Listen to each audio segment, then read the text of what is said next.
의 이름으로 기도합니다. 아멘.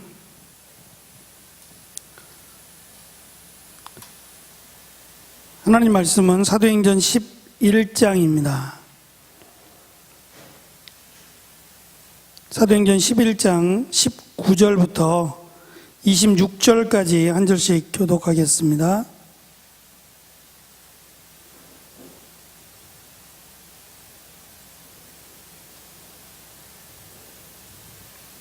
사도행전 11장 19절부터 26절입니다. 한 절씩 교독합니다. 19절 제가 먼저 봉독합니다. 그때 스데반의 일로 일어난 환난으로 말미암아 흩어진 자들이 베니게와 구브로와 안디옥까지 이르러 유대인에게만 말씀을 전하는데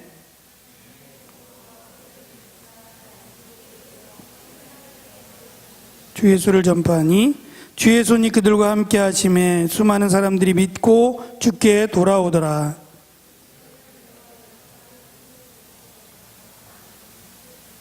그가 이르러 하나님의 은혜를 보고 기뻐하여 모든 사람에게 굳건한 마음으로 주와 함께 머물러 있으라 권하니 성령과 믿음이 충만한 사람이라. 이에 큰 무리가 주께 더하여 지더라. 바나바가 사울을 찾으러 다소에 가서 만남에 안디옥에 데리고 와서 둘이 교회에 1년간 모여 있어 큰 무리를 가르쳤고 제자들이 안디옥에서 비로소 그리스도인이라 일컬음을 받게 되었더라. 예수가 그리스도, 다시 말하면 예수가 메시아다 라는 것은 예수님이 기적을 행했을 때에는 문제가 없었어요. 죽은 자를 살리고 5,000명을 먹이고 병자들을 고칠 때에는 예수가 그리스도다라고 말해도 누구도 손가락질하지 않았고 맞아 라고 수긍하며 많은 사람들이 따랐어요. 그런데 예수님이 십자가에 달려 죽으셨어요. 그리고 부활하셨고 40일 동안 제자들과 함께 계셨다가 승천하셨어요. 그리고는 다시는 우리의 눈으로 예수님을 볼 수 없어요. 제자들은 믿어요. 부활하신 예수님을 만났고 또 부활하셔서 40일 동안 제자들과 함께 있었고 승천하실 때도 제자들은 봤단 말이죠. 문제는 이것을 전하는 제자들의 말을 안 믿는 거예요. 못 믿는 거죠.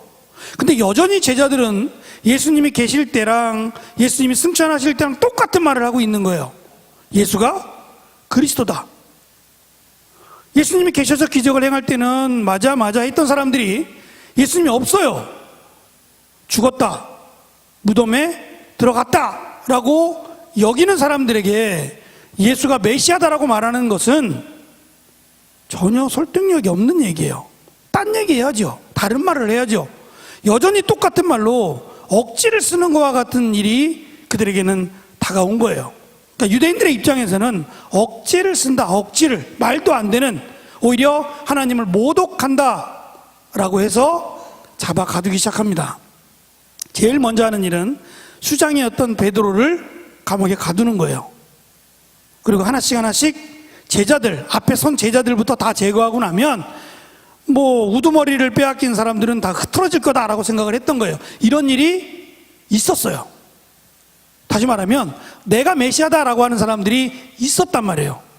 그래서 이스라엘 백성들을 선동해서 구테타를 일으키기도 하고 로마와 함께 전쟁을 하자라고 외쳤던, 내가 메시아다라고 했던 사람들이 있었습니다.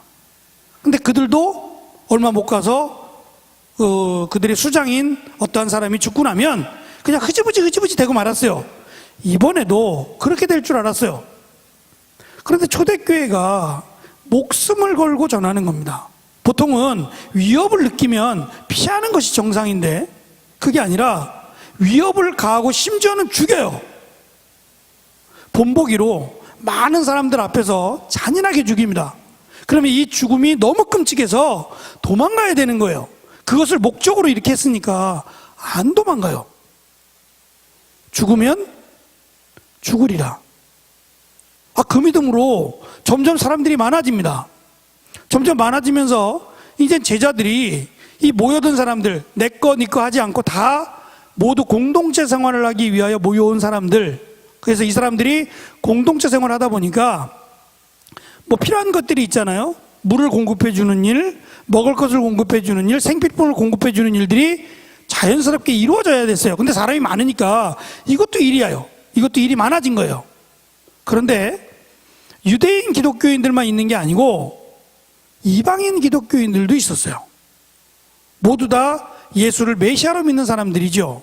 팔이 안으로 굽는다고 유대인 기독교인들에게는 가장 먼저 저들에게 필요한 것들을 공급해 주다 보니까 모자라요. 모자라서 이방인 기독교인들에게는 못 받는 사람들이 허다해지는 겁니다. 그래서 사도들에게 건의해요. 우리는 받지 못했다. 이거 어떻게 하면 좋으냐? 라고 했을 때 사도들이 이 일을 위해서 생필품을 나눠주고 구제하는 일을 돕도록 교회 안에서입니다. 교회 안에 있는 지체들에게 구제하는 일을 생필품을 나눠주고 서로 같은 공동체 생활을 할 수 있도록 돕는 일을 위해서 7명의 집사들을 세워요. 우리가 잘 아는 스데반도 그 가운데 하나였어요. 빌립도 마찬가지고. 그런데 이것을 뽑을 때의 기준을 제가 말씀을 드렸어요.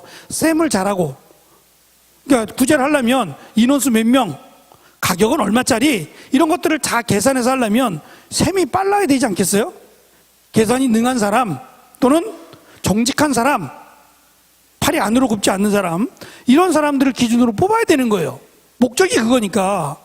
그런데 성경에는 이런 7명의 집사를 세우는 데 있어서 기준을 성령이 충만한 사람, 그리고 지혜가 충만하고 사람들로부터 칭찬을 받는 사람, 정직한 사람을 의미할 거고요. 또 하나는 지혜라는 말은 제가 늘 말씀드리지만 지혜라는 말은 하나님을 두려워하는 사람을 말해요. 그게 지식의 근본, 지혜의 근본이라고 말하니까 지혜가 있는 사람은 하나님을 두려워하는 사람이에요. 그러니까 성령 충만하다는 얘기는 예수를 메시아로 인정하는 사람은 성령을 받죠. 그러니까 예수를 메시아로 확신하는 사람, 그리고 하나님을 두려워하는 사람, 그리고 사람들로부터 칭찬받는 정직한 사람을 기준으로 이 정도 되면은 목회자를 뽑아야 되는 거예요. 집사가 아니고 사도를 뽑아도 되는 거예요. 이 정도면. 근데 고작 어찌 보면 셈을 하는 거예요. 물건 나눠주는 거거든요. 하나님의 일은 작은 일이 없다는 거예요. 그건 우리들의 기준이고, 하나님의 일은 크고 작고 이런 게 없어요. 다 거룩한 일이에요. 여러분, 섬기고 봉사할 때 교회에서 잊지 말으셔야 돼요. 어떤 거는 고급스러운 일, 어떤 건 사람들로부터 인정받고 존경받는 일, 어떤 것은 굳은 일, 힘든 일, 땀 흘려야 되는 일. 사람들은 그렇게 생각할지 몰라요. 다 하나님의 일이에요.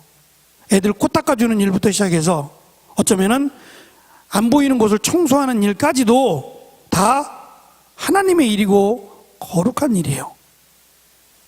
그래서 비록 물건을 나눠주는 일이고 셈을 계산을 해서 하는 일이라도 이게 하나님의 일이기 때문에 성령이 충만하고 또 하나님을 두려워하고 정직하고 사람들로부터 칭찬받는 사람이어야 돼요.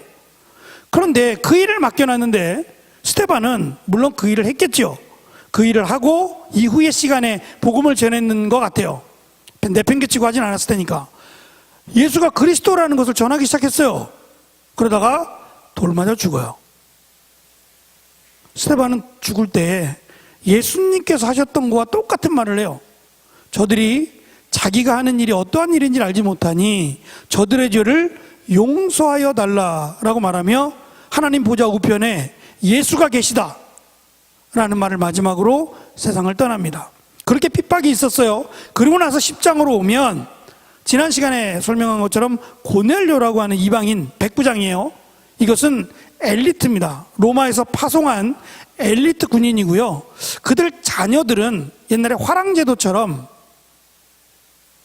그러니까 백부장의, 그러니까 100명의 부하들이죠. 백부장 고넬료가 거느리고 온 이 100명은 로마 원로원의 자제들일 가능성이 굉장히 높다는 거예요. 그러면 이 100명은 실제로 그냥 군인이 아니라 자기 아버지가 원로원인 경우에요. 그러니까 최고의 계급을 가진 자제들만 따로 뽑은 거예요. 이들이 황제를 보호하는 거예요. 황제를 측근해서 위험해서 보호하도록 그렇게 해서 줄 세팅된 군대인데 지금 로마가 그 다스리고 있는 이스라엘에 반란이 일어나고 있다. 지금 헤롯 왕이 있는데 이 헤롯 왕을 없애고 반란을 일으킨다. 메시아가 왕이 되려 한다라는 소식을 듣고 급히 파견한 거예요. 근데 이 백부장이 예수를 믿는 거예요. 어떻게 해서 믿게 됐는지는 알지 못해요.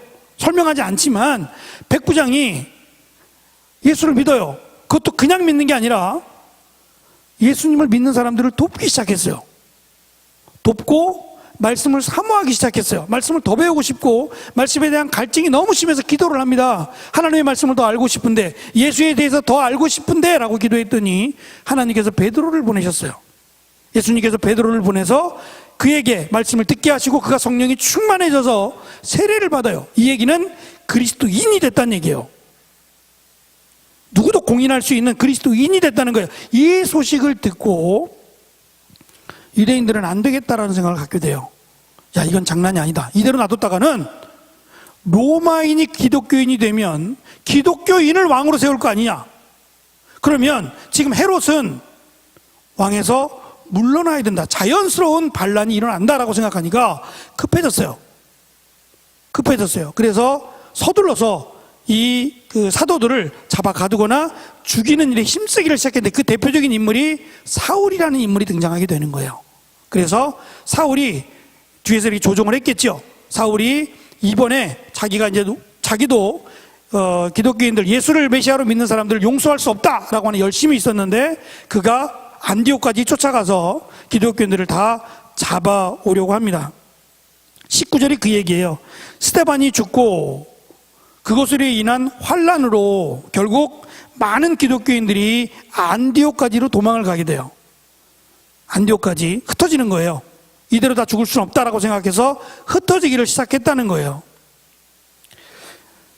스데반이 죽고 이방인 고넬료가 그리스도인이 되고 나서 이제 본격적으로 핍박이 이루어지기를 시작해요. 그래서 흩어지게 됐는데 그 안디옥에게까지 가서 사도 사울은 유대인들을 잡아 가두려고 했어요. 그런데 그 안디옥에서 사람들이 다시 거기서 복음을 전하기를 시작했어요. 유대인 기독교인들은 유대인들에게, 이방인 기독교인들은 이방인들에게 복음을 전했어요. 이건 더 위험해진 거예요. 지금 좀 잠잠해져 있다가 2, 3년이라도 좀 잠잠해져 있다가 해도 돼요. 그런데 참을 수가 없는 거예요. 복음을 전하지 않으면 견딜 수가 없어서 복음을 전하기 시작했고 그들이 갑작스러운 부흥이 일어나게 돼요. 마치 예루살렘 교회보다 더 큰 부흥이 안디옥에서 일어나요. 안디옥이 어디냐면 서울과 지방으로, 우리는 지방이라 그러면 밑으로 내려가야 되는데 위로 올라가지 말고 밑으로 내려간다고 쳤을 때에 중심되는 지역이 어디일까요? 세종시인가요? 반드시 거쳐서 이렇게 퍼져가는 곳이라고 하면 이스라엘에서 안디옥을 거쳐서 아시아로 가고 안디옥을 거쳐서 유럽으로 가요. 그러니까 안디옥이 마치 그 정거장 같은 역할을 했단 말이죠. 많은 사람들이 안디옥을 중심으로 해서 이스라엘로 들어오거나 다시 아시아로 넘어가거나 아시아에서 유럽으로 넘어갈 때 안디옥을 거쳐서 갔단 말이에요. 그러니까 굉장히 중요한 지역인데 이 지역이 복음화되기를 시작했어요. 그래서 오늘 말씀 끝절에 보면 비로소 안디옥에 그리스도인이라고 하는 사람들이 생기기 시작했다는 거예요. 제가 지난 시간에 예수 그리고 그 지난 시간에 그리스도라고 하는 뜻을 말씀드렸죠. 그냥 단순히 기름 부음을 받은 자가 이 그리스도가 아니고 그리스도는 메시아라는 뜻이 있다. 유대인들은 메시아는 죽지 않는다라고 여겼는데 그게 아니라 그랬죠. 착각한 거예요. 메시아는 죽어요. 그것도 우리의 죄를 대신하여 죽기 위해 오셨고 죽으셨어요. 그러면 그리스도인이 누구냐? 예수 그리스도를 따라가는 사람을 그리스도인이라 그래요. 며칠 전에 제가 어제 같이 태국 선교를 가는 목사님하고 우리가 8월 첫째 주부터 약속과 구원이라는 책으로 이제 성경 공부를 해요. 마태복음이 끝나니까 그 약속과 구원이라는 책을 번역한 스테반 황이라고 하는 목사님이 있어요. 그 목사님하고 같이 만나서 식사를 했어요. 아침에 일찍 출발을 해서 인천에 사시는데 인천 송도에 사세요. 같이 만나서 이제 식사도 하고 드론드론 이야기도 하면서 가는 길에 그 목사님, 저랑 같이 태국에 갈 목사님이 그 얘기를 했어요. 목사님, 혹시 그 6월 마지막 주인가 그것이 알고 싶다 봤냐고. 저는 TV를 거의 안 봐서 그것이 알고 싶다가 토요일 날이에요. 토요일 날 하는 거예요. 토요일 날은 뭐 일찍 자야 돼요. 주일부터 또 해야 되니까. 저녁 그 좀 10시 넘어가는 프로그램들은 저는 거의 아예 포기하고 살아가니까 못 보죠. 거기에 뭐가 나왔냐면 그 신길동에 있는 성락교회라고 하는 교회 이름이 김기동 목사예요. 지금 원로 목사고 아들이 담임이 됐는데 그 김기동 목사는 귀신론을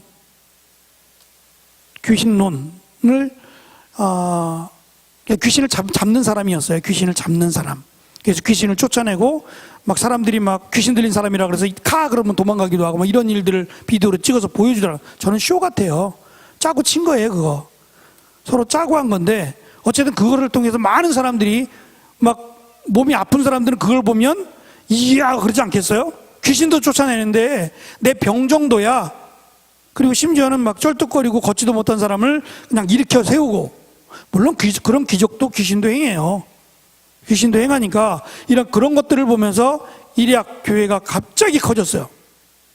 40만 명이래요. 40만 명? 4만 명? 4만 명이겠지. 성도수가 4만 명이래요. 40만 명이면 단 도시다. 4만 명 정도 되는데 하여튼 굉장히 커요. 그런데 그것이 이제 왜 그것이 알고 싶다에 나왔느냐 하면 이미 그 우리 교단이나 뭐 다른 교단에서도 이단으로 규정을 했어요. 성경하고 맞지 않는 거예요. 그런데 그 이단이기 때문에 그게 나온 게 아니고 나이가 70이 훨씬 넘었는데 그 김기동 목사가 지금 그 교회가 두 개로 싸움이 일어난 거예요. 심지어는 철문을 부수고 들어가고 막 돌을 던지고 교인들끼리 오늘의 친구가 어제의 친구가 오늘의 적이 된 거죠. 너 죽고 나 살자 이렇게 된 거예요. 그러면서 이제 이게 웬일이냐라고 하면서 그 자기들끼리 그 거기에 깊숙이 연루되어 있던 한 교수가 같은 신학교 교수가 그 원로 목사의 엑스파일이라는 것을 사람들을 통해서 알게 돼서 모으게 됩니다. 그것을 터뜨린 거예요. 그 내용이 뭐였냐면 첫째는 그분이 뭐라고 설교를 했냐면 자기는 교회에서 월급을 받지 않는다. 한 푼도 안 받는다. 그래 나에게는 돈이 없다. 그래서 주일학교 아이들이 자판기에서 음료수를 이렇게 500원, 1000원 넣고 음료수를 먹으면 그 아이들한테 가서 그러는 거예요. 나도 500원만 줘라. 나 돈이 없는데 500원만 줘라. 목사님도 음료수 먹고 싶다. 애들한테 말해요. 애들한테. 자, 이 모습을 보면 어떻겠어요? 와, 우리 목사님은 정말 대단하신 분이다. 정말 한 푼도 없이 살아가고 정말 어떻게 저렇게 살아갈까? 그렇게 생각하지 않을까요? 아, 왜들 안 믿는 거야? 순수해봐 좀. 순수해야 돼. 순수해야지. 순수했어요 거기는. 그러니까 막 감동이 되는 거예요. 너무너무 감동이 돼가지고 심지어는 자기 집을 팔고 전세로 가고 전세는 팔고 월세로 가고 이렇게까지 했단 말이에요. 헌신의 달 2007년도가 그랬대요. 그래서 그 교회가 지금의 교회가 세워지게 됐어요. 굉장히 커요. 하여튼 엄청 큰데 그 목사님의 그런 모습 또 그런 내용의 설교를 들으니까 당연히 감동이 되겠지요. 예?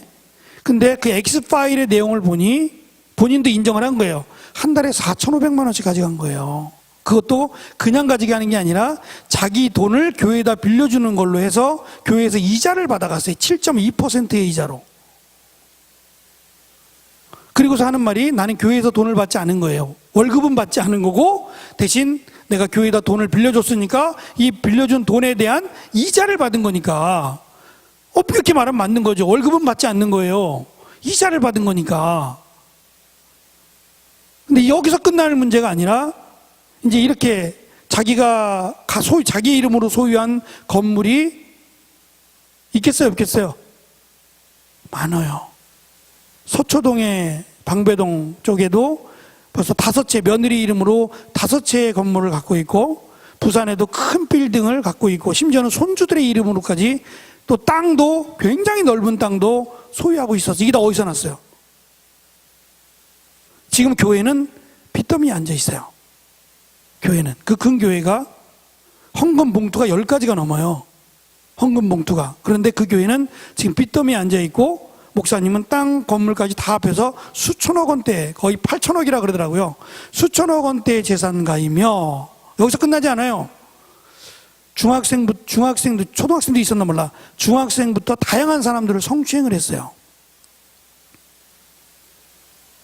믿어져요? 여러분도 안 믿어질 거예요. 그거를 보여주면서도 지금도 안 믿는 사람들도 있으니까. 그래서 제가 오늘 은혜 나눔을 쓰면서 그 얘기를 쓴 거예요. 은혜 나눔을 쓰면서 하나님을 모른다, 하나님을 알지 못하는 사람이다라는 생각이 들어요. 그리스도인이라는 것은 그냥 단순히 보여지는 게 아니에요. 그걸 그리스도인이라고 말하지 않아요.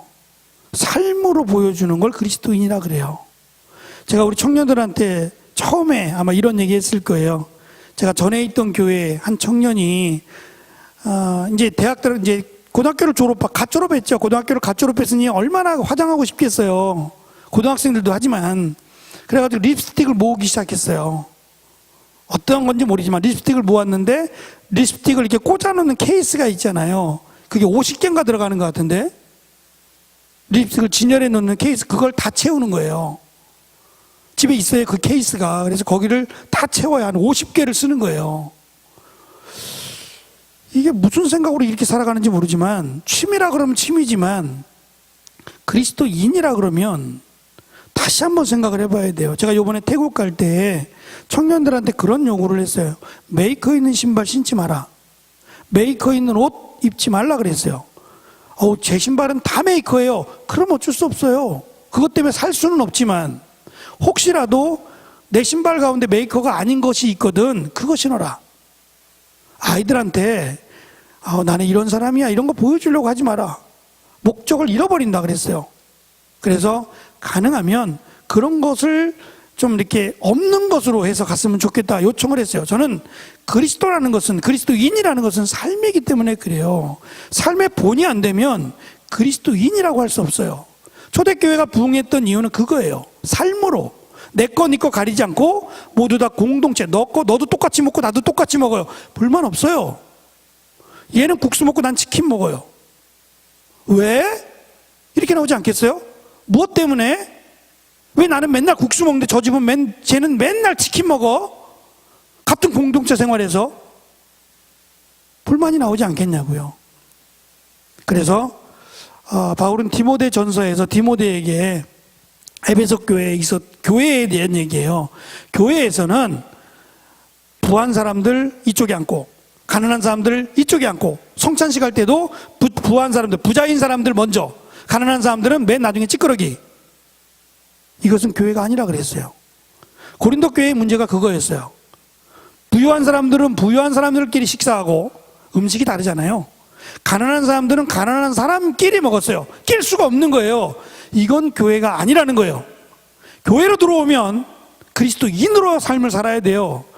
비록 밖에서는 나는 주인이에요, 저 집사님은 내 가게에서 일하는 종업원이에요, 그럴 수 있는 거예요. 아니 밖에서까지도 형제님, 자매님 그래가면서 일하는데 사장님은 없고 다 형제님, 자매님, 그럴 수는 없잖아요. 밖에서는 사장은 사장대로, 종업원은 종업원대로 일을 하는 거예요.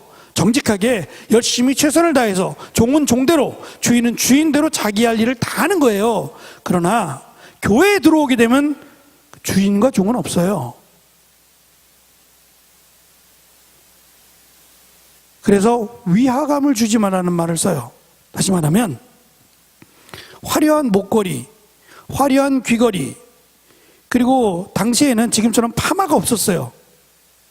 여자들 이뻐지기를 위해서라면 뭐든지 하는 사람들. 파마가 없어요, 염색 없어요.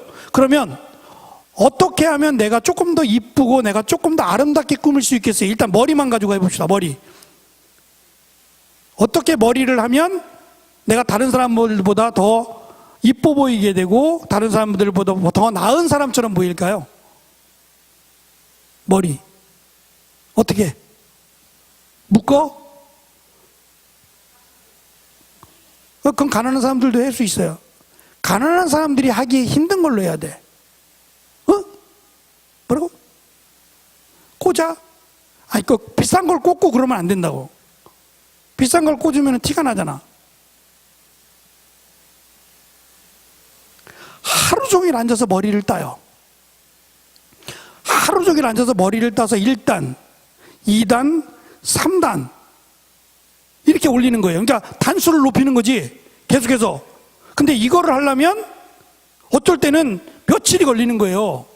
며칠이 걸려서 긴 머리 안 자르니까 긴 머리를 따고 또 따고 따고 또 따고 해서 이렇게 또아리를 들듯이 꾸미는 거예요, 머리만 가지고.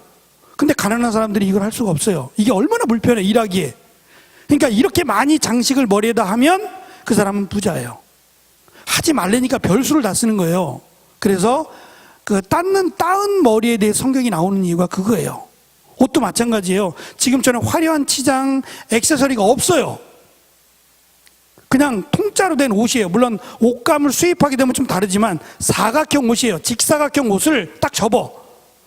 직사각형 옷을 딱 접고 구멍 뚫고 그러면은 팔이 하나 나오잖아요. 그럼 끝이에요. 그게 옷이에요. 근데 이건 누구나 입을 수 있는 밋밋한 옷이니까 부자인 사람들이 이걸 어떻게 입겠어요? 물감칠을 해요? 염색을 해요?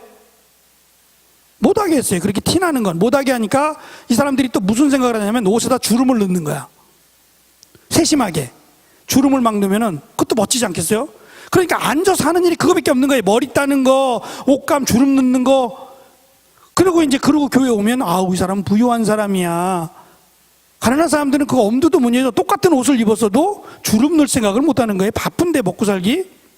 머리를 어떻게 그렇게 해요? 그냥 대충 고무줄로 묶듯이 묶어버리면 끝이었지요. 그러니까 머리 모양만 보면, 옷 모습만 보면 부자다, 가난하다 딱 드러나게 되는 거예요. 밥을, 도시락을 싸왔는데 벌써 딱 보면 다르죠. 계란이 올라간 집, 여기는 계란도 없고, 여기라니까 좀 죄송한데 뭐 나누자는 건 아닌데 하여튼 그냥 이쪽은 부유한 사람들이 모여서 같이 먹고, 요즘 뭐가 싸, 요즘 뭐 어느 수입산 뭐가 좋다더라, 뭐 이런 얘기들만 주로 이르게 되고, 가난한 사람들은 풀뿌리만 먹어야 되니까 풀 종류만 먹다 보니까 무슨 풀은 어떻고 이런 얘기는 못 하잖아요. 너나 나나 똑같으니까. 요즘 힘들어 이런 얘기만 하고 있고, 전혀 교회 같지 않고 교회가 두 개로 나눠지게 되는 거예요. 이건 그리스도인이 아니라는 거예요. 그래서 교회에서는 내가 어떤 사람이다라는 것을 드러내지 말라는 거예요. 이것도 우리가 해야 될 일 가운데 하나예요. 대신 중요한 게 하나 있어요. 교회 안에 어려운 사람, 교회 아닙니다. 교회 안에, 그래서 제가 세례교인이라고 얘기했던 것은 그것 때문이에요. 세례를 받으면 교회 멤버가 된다고 말씀드렸잖아요. 우리 교회 사람. 그래서 사실 엄격히 따지면 우리 교회 교인들만 성찬식을 하는 거예요. 왜 다른 교회 다니다가 우리 교회 잠깐 들렀는데 집사님이 성찬식에 참여를 안 시켰었어요. 성찬식은 우리 교회 멤버라는 뜻이기 때문에 우리 교회 교인들만 하는 거였어요. 근데 지금은 이제 그런 개념이 없고, 예수를 믿고 세례를 받았으면 누구나 다 성찬식에 참여하도록 하지요. 근데 엄격히 따지면 안 됐단 말이죠. 그래서 세례를 받으면 우리 교회의 식구가 되는 거예요. 식구가 되면 책임을 지겠다가 돼요. 그래서 병덕이가 공부를 해야 되는데 지금 너무 힘들어. 공부하기가. 똑똑하긴 한데 애가 가정이 갑자기 어려워져가지고 부모가 돌아가시고 막 이런 일이 생기니까 애가 공부를 해야 되는데 똑똑하긴 한데 어려워. 그럼 어떻게 해야 돼요? 예지야, 어떻게 해야 돼?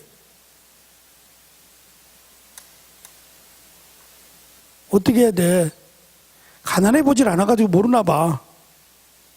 돕는 거예요. 돕는데 드러내지 않고 도와요.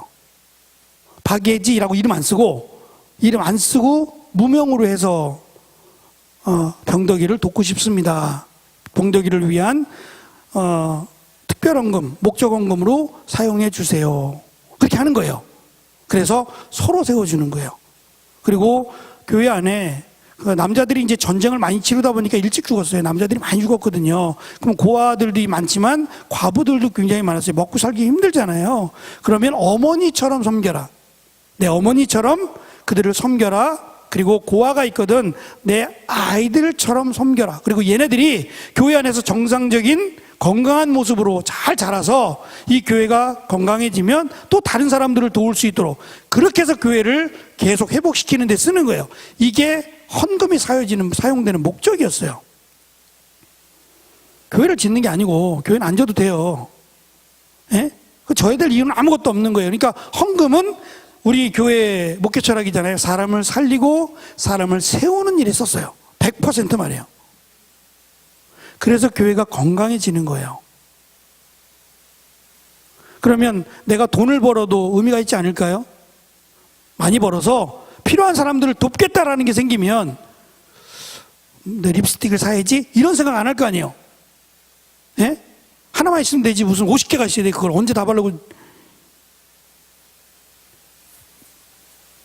그러니까 더 중요한 게 있으면 그것을 위해서 내가 열심히 땀 흘려 번 물질이 사용될 때 얼마나 기쁘겠어요. 얼마나 감사하겠냐고요. 받는 사람도 얼마나 고맙겠어요.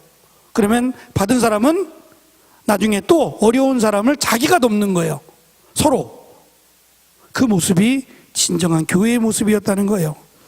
근데 언제부턴가 돈이 막 다른 곳으로 정말 사용돼야 될 곳이 아니라 다른 곳으로 흘러가게 되면서부터 말도 안 되는 일들이 거기만이 아니라 이런 끔찍한 믿지 않는 사람도 하지 않는 이런 죄악된 일들이 교회에서 버젓이 행하고 있다는 거예요.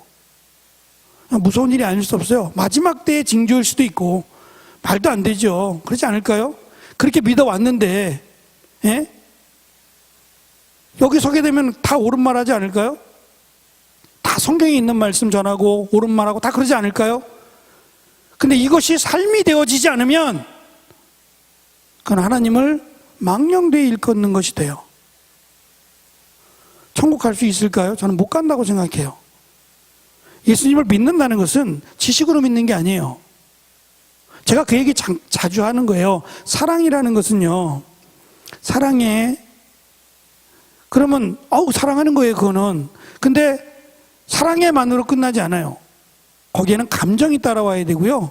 또 감정에 따른 행동이 와야 돼요. 아무것도 안 하고 그냥 사랑해만 한다 그래서 나를 진짜 사랑하는구나, 나를 진정으로 사랑하는구나, 그렇게 받아들일 사람은 없는 거죠. 그리스도인이라는 것은 예수님의 말씀을 많이 암송하고 있고 많이 알고 있고 뭐 율법을 많이 알고 있고 이런 거와는 어쩌면 상관없을 수도 있어요. 많이 알지 못해도 내가 알고 있는 그 말씀대로 살려고 노력하는 사람이 진정한 그리스도인인데, 특별히 이 사도행전에서 가르치는 그리스도인이라는 것은 목숨을 거는 거였어요. 심지어는 내가 그리스도를 믿는다는 것 때문에 직장을 빼앗기고요, 어쩌면 더 고통스러운 일을 당한다고 해도 포기하지 않는 것, 그걸 그리스도인이라고 여겼단 말이에요. 그리고 이것을 믿음이라고 우리가 표현한다면 우리도 이런 믿음이 있어야 되지 않을까 생각이 들어요. 그래서 저는 우리 청년들은 특별히 주일날 이 공무원 시험 보는 거를 위해서 꼭 기도하셔야 돼요. 주일날은 시험 보는 날이 아니에요. 예? 주일날은 시험 보는 날이 아니라 예배 드리는 날이에요.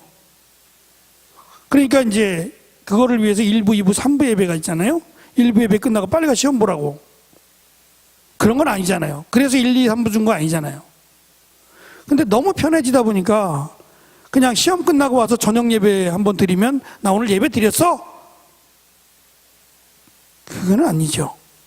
주일을 지킨다는 의미는 그 의미가 아니에요. 그러니까 이 나라를 위해서, 이 나라가 어떻게 주일날 시험 보게 만들어놨는지 모르겠어요. 나라를 위해서 기도해 주세요. 주일날 시험 보지 않도록 온전히 예배를 드릴 수 있는 날로 하나님 인도해 달라고 기도했으면 좋겠어요.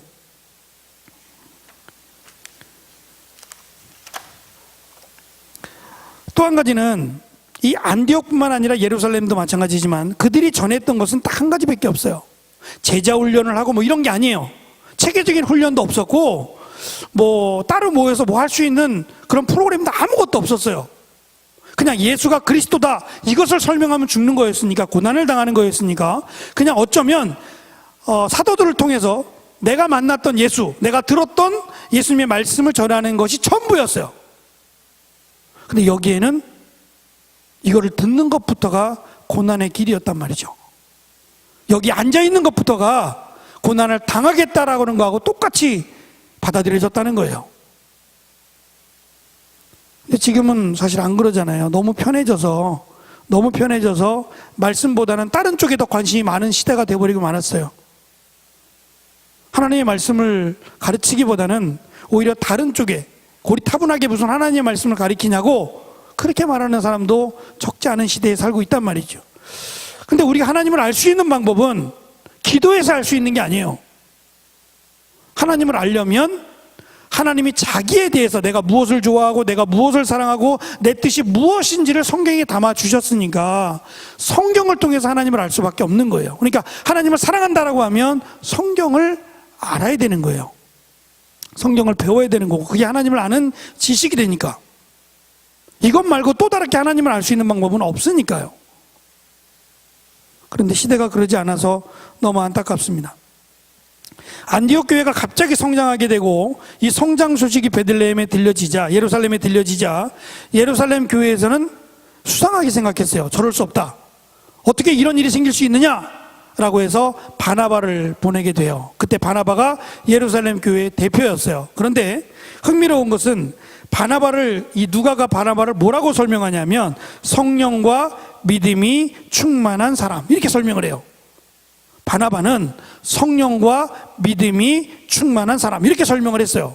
그러니까 이 사람은 분명히 그것이 진짜다 가짜다 잘못됐다 제대로 된 거다라는 것을 분별한다라고 생각해서 보냈어요. 보냈더니 바나바가 보니까 예루살렘 교회보다 더 큰 역사가 그 안에 있었어요. 그런데 거기에는 사도들이 한 명이 없어요. 지금 예루살렘 교회에는 사도가 12명이나 있는 거 아니에요. 더군다나 12명뿐만이 아니라 예수님을 따라다녔던 사람, 사도가 아니면서도 예수님을 3년 동안 따라다녔고 예수님의 부활을 목격했고 또는 예수님의 승천을 목격했던 사람들도 많았어요. 그러니까 이런 부흥이 있었지라고 한다면 안디옥은 그저 사도들로부터 들었던 사람들, 전에 들었던 사람들이 안디옥에 도망쳤고 안디옥에서 자기들이 어쩌면 주워 들었던 말씀들을 전한 게 전부였어요. 체계적이지도 않고. 그런데 거기에 놀랍게 부흥이 일어나니까 무엇 때문인지를 알기 위해서 보냈어요. 그런데 역사는 예수 그리스도 메시아에 대한 것을 듣는 것만으로도 역사가 일어난다는 거예요. 거기에는 생명이 있기 때문이죠. 하나님의 말씀은 살았고 운동력이 있어 우리의 심령 골수를 찔러 쪼갠다라는 말씀은 그냥 하나님의 말씀을 듣기만 했는데도 견딜 수 없는, 내 안에 견딜 수 없는 일들이 벌어지게 되는 거예요. 어떻게 설명할 수 없어요. 그냥 쓰여진 글이 아니라 하나님의 살아있는 말씀이라고 하니까 그 말씀의 역사가 안디옥을 뒤집어 놓은 거예요. 문제를 하나 발견하게 돼요. 바나바가 문제를 발견하게 되고 이 문제는 지금 이들이 전해 들었던 말씀은 체계적이지 않다. 문제가 반드시 생긴다. 어떤 문제냐면 나중에 이제 로마 교회에서 생긴 문제이기도 한데요. 우상에게 바치는 고기가 있어요. 이스라엘 백성들은 주로 소, 양, 되새김질하는 것을 제물로 바치죠. 근데 이방인들은 돼지를 바쳐요. 돼지는 되새김질은 못해요. 발은 굽으로 갈라져 있지만 되새김질은 하지 않아요. 그래서 정결한 짐승은 안 돼요. 근데 로마인들이 제일 좋아했던 고기가 돼지고기예요. 실제로 돼지고기가 그 로마 사람들이 제일 좋아했던 고기래요. 거기다가 그 소금이 사실은 맛이 다 다른데 제일 좋은 소금이 어디 소금인지 아세요? 로마 사람들이 이 소금 때문에 이스라엘을 놔주지 않으려고 그랬어요. 이스라엘에서 소금을 굉장히 많이 가져갔어요. 그래서 셀러리라는 말이 솔트에서 나온 말이라고 그랬잖아요. 봉급이라고 하는 셀러리가 솔트에서 온 거예요. 그러니까 봉급 대신 소금을 나눠줬다는 게 그만큼 귀한 거예요. 이 귀한 소금이 어디에 있는지 아시냐고요? 그걸 물어보는 내가 이상하다고 지금 얘기하는 것 같아요. 물어볼 걸 물어봐야지 그런 걸 물어보냐고 지금 저한테 그러는 것 같은데, 사해바다예요. 갈릴리 호숫가 밑에 가면 죽은 바다라고 하는 데가 있어요. 그러니까 딱 끊어진 거예요. 물이 안 흘러가요. 죽은 바다고 소금 염도가 보통 바다의 몇 배가 되다 보니까 우리의 몸이 뜨는 거예요. 워낙 짜다 못해 써요. 거기는 미네랄이 있어서 그런데 그 미네랄의 성분 가운데 하나가 뭐냐면 유황이라는 게 들어있어요. 이건 좀 특별한데, 그래서 왜 이 소금에 유황이 들어가 있을까? 라고 해서 추적해 보니까 뭐가 나오겠어요? 유황의 특징이 뭐냐면 꺼지지 않는 거예요. 불을 붙이면 유황은 꺼지지 않아요. 뭐예요 이게?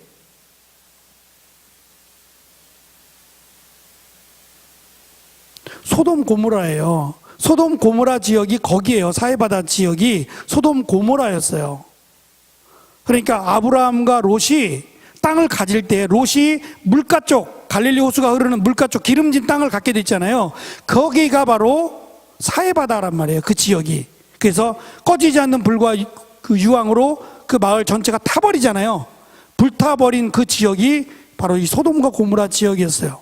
그래서 소금바다가 됐는지는 알 수 없지만, 그래서 롯이 뒤를 돌아봐서 기둥이 되잖아요. 소금 기둥이. 그 소금 기둥이라는 곳이 사해바다 위쪽 언덕 위에 사람 모양이 하나 있는데 그게 롯의 부인이다라고 하는 말도 있어요. 어쨌든 그 소금을 정제해서 그 소금을 굉장히 비싼 값에 팔았어요, 로마가. 그래서 그 소금을 삼겹살에 쳐가지고, 아우 지금 배고픈 시간인데 삼겹살에다 소금을 쳐서, 우리 수련회 가서 만나요. 수련회 가서 먹자고 삼겹살에 소금을 해서 그렇게 먹었어요. 그런데 유대인들은 뭐 돼지하고는 상관없으니까 소고기를 사고 싶잖아요. 소고기를 먹고 싶으면 정육점에 사면 되는데, 이 걸려있는, 죽어가지고 우리 지금 정육점에 걸어놓은 것처럼 소 한 마리를 걸어놨는데 이 소가 제물에 바쳤던 소인지 아니면 그냥 도살장에서 잡아가지고 여기 온 소인지 어떻게 알아요? 뭐 도장을 찍힌 게 아니니까. 대신 우리 지금 그 제사 드리는 사람들은 제사 드릴 때 제사상에 올라가는 과일이나 그 제사 음식들이 비싸요, 싸요? 제수용 음식이 싸요, 비싸요? 왜 비싸요? 왜 비싼지 알아요? 그거는 그렇게 만들어졌기 때문에 비싸기도 하지만 비싼 이유는 좋기 때문에 비싸요. 한번 봐봐요. 제수용으로 쓰는 과일들은요, 일단 깨끗해야 돼요. 깨끗하고 먹음직스러워야 되고 커야 돼요. 왜냐하면 조상에게 드릴 거니까. 할아버지에게 또는 부모님에게 드릴 건데 허접한 거 드리겠어요? 아니에요. 하나에 5,000원짜리라도 10,000원짜리라도 과일 하나에 10,000원이라도 좋은 걸 드려야 되는 거예요. 그러다 보니까 제수용 과일이나 제수용품들은 굉장히 비싸요. 짐승도 마찬가지였어요. 소를 바쳐도 제사용으로 바치는, 제물로 바치는 소는 좋았단 말이에요.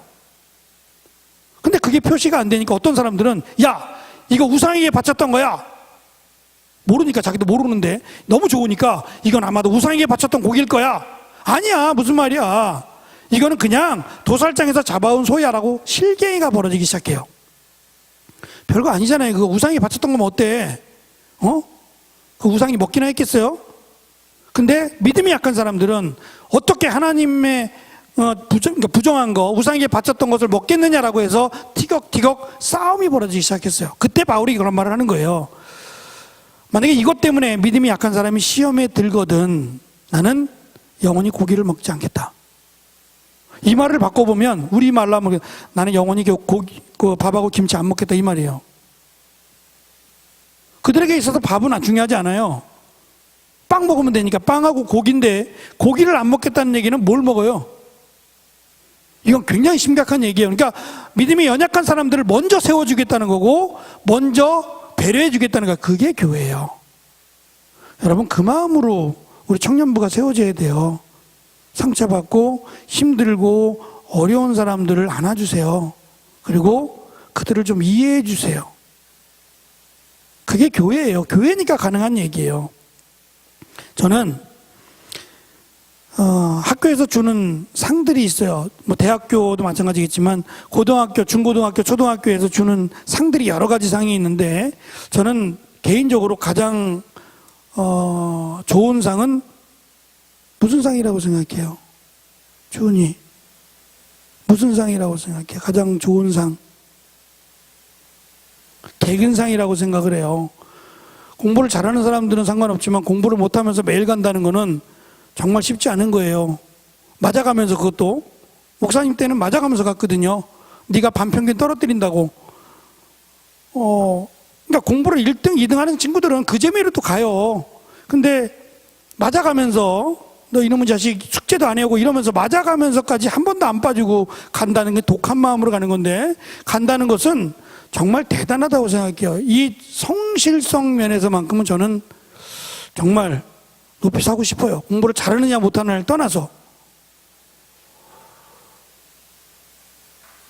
개근상 받아본 사람 손 들어봐요. 초등학교, 중학교, 고등학교 통틀어서 한 번이라도 좋아. 개근상 받아본 사람. 병덕이 언제?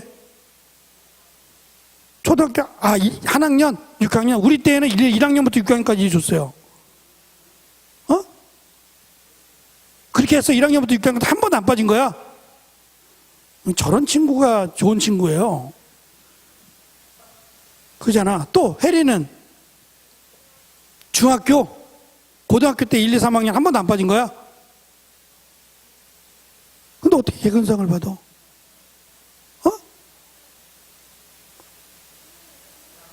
학년별로 한 학년, 그것도 뭐 대단해요. 1년 동안 안 빠진다는 것도. 하경이는 언제 받았냐? 다 받았냐? 엄마가 독한 거지. 깨워서 보내는 거 엄마가 독한 거죠.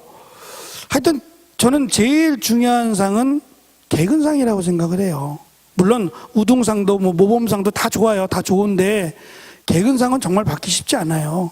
왜냐하면 아플 수도 있잖아요. 아플 수도 있는데 쉬고 싶을 수도 있고, 하루 쉰다고 하면 어떻게 되겠어요? 그런데 어쨌든 학교를 가야 된다라는 마음으로 학교를 간다는 것은 성실성 면에서 저는 굉장히 대단하다고 생각해요. 지나고 나면 아마 굉장히 뿌듯할 거예요. 혜리는 개근상 그거 갖고 있어? 그 귀한 상을, 상장. 하경이는 상장 그거 갖고 있어? 병덕이는? 집에 있을 것 같아? 있어? 저도 개근상을 받았는데 없는 것 같아요. 없는 것 같아요. 어디다 놨는지, 이사를 다니면서 없어진 건데 없는 것 같아요. 저는 교회도 마찬가지라고 생각해요. 뭐 그렇다고 상을 주겠다는 건 아니에요. 근데 어쨌든 52주인데 52주 동안 한 번도 안 빠지고 나오는 거는 하나님 보실 때 얼마나 기쁘실까. 여러 가지 일들이 많을 텐데, 그렇죠? 뭐 핑계댈 일도 많고 많아요. 많은데도 불구하고 어쨌든 내가 주일은 온전히 하나님께 드리겠다라는 마음으로 굉장히 독한 거고요. 대단하다고 생각해요.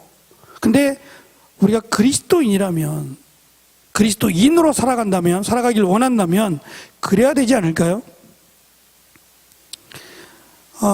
바나바는 지금 이 안디옥 교회가 그냥 어떻게 뜨거워진 거는 있지만 체계적이지 않았어요. 그래서 다소에 가서 바울을 불러다가 바울을 통해서 예수가 그리스도가 된 이유, 그리고 왜 그리스도며 예수님께서 말씀하셨던 것, 율법, 그리고 복음과의 관계라든지 이런 모든 것들 어떻게 구원을 받는지에 대해서 체계적으로 1년 동안 가르치게 돼요.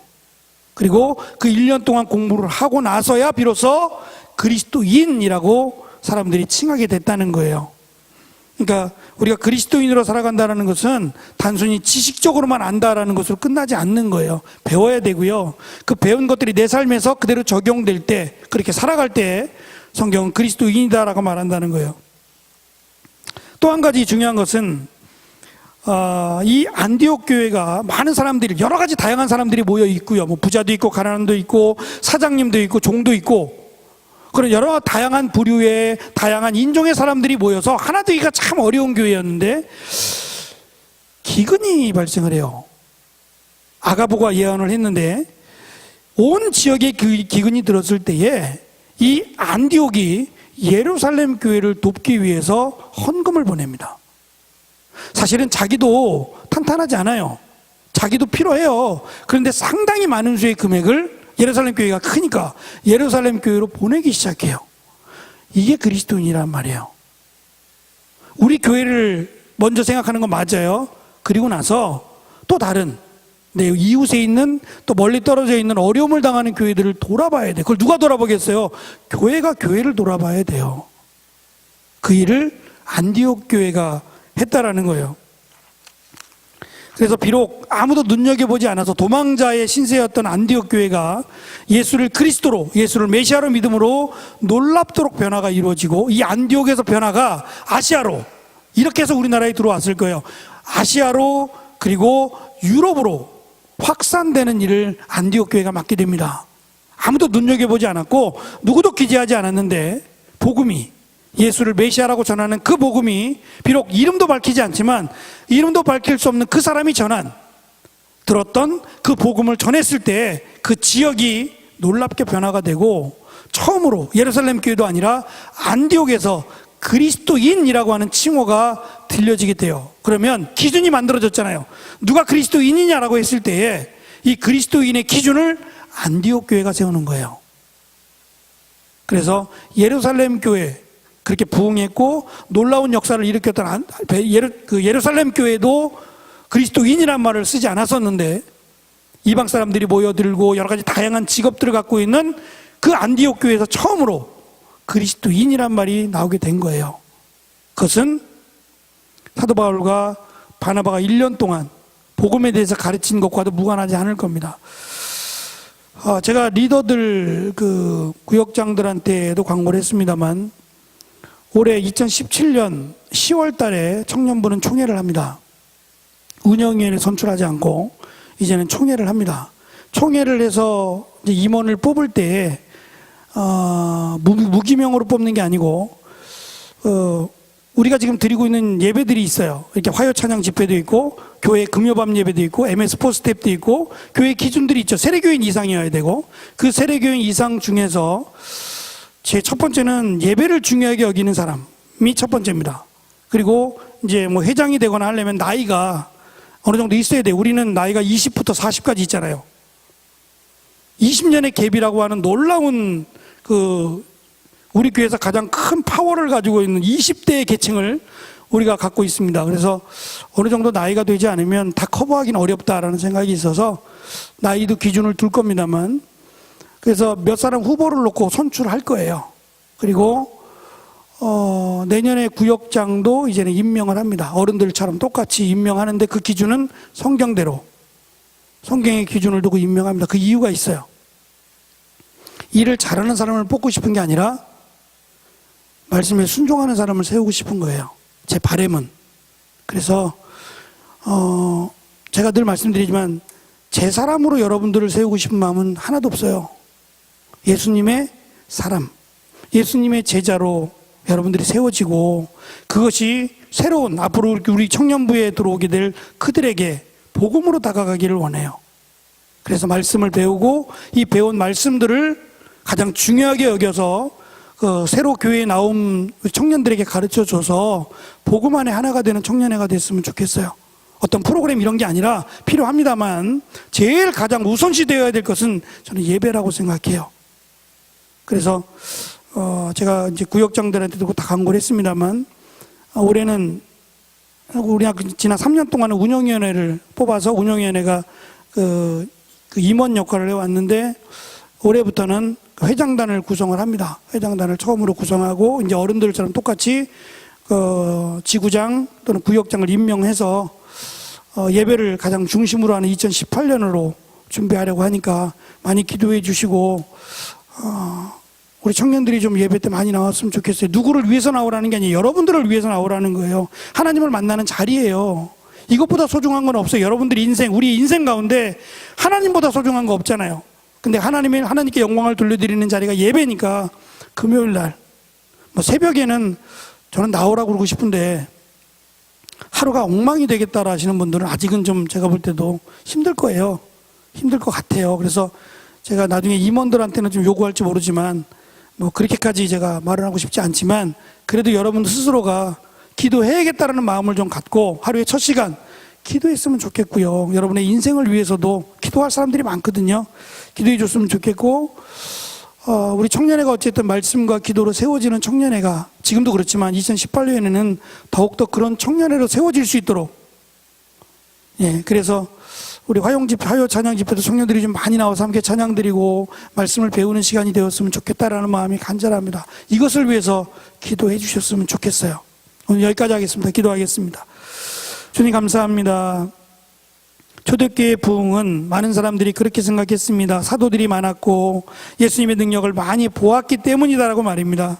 그런데 안디옥 교회는 이름도 밝히지 않는 어떠한 사람들로 인하여 그들에게 복음이 전해졌고 그것을 통해서 안디옥 교회가 변화가 되었던 것을 우리는 살펴보았습니다. 하나님의 말씀은 살아있습니다.